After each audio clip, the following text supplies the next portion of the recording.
So what do you get out of the listing in the National Register?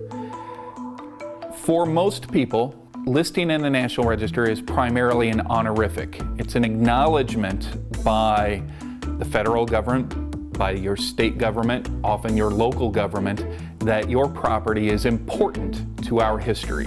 Its primary purpose is for the federal government to use the National Register listing in planning their projects. When the federal government spends money, issues a license, or issues a permit for an undertaking, a project that may have a physical impact on a historic property, listing in the National Register means that the federal government must take into account the effects of their actions. It's not a guarantee of preservation, but it is a guarantee that the federal government will evaluate their project as it relates to that historic resource. The benefits of listing in the National Register are frankly small. For the average property owner, the benefit is the acknowledgement that their property is important in our history.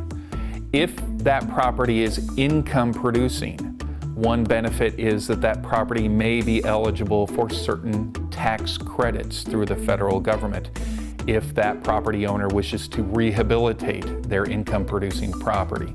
Another benefit is eligibility for grants that may be available through the federal government, which there have not been in many years, or state government, or even private nonprofits that have listing in the National Register as a key component to eligibility for their grants.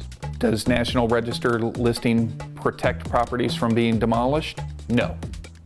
The simple answer is there is no absolute protection. If there is a federal agency involved in this potential demolition, whether it is direct federal action or a federal license or permit, the federal agency is responsible for determining whether that action is going to be adverse to the historic property, and if it is adverse, are there any prudent and feasible alternatives to that action? Sometimes there aren't alternatives. Sometimes historic properties have to be demolished.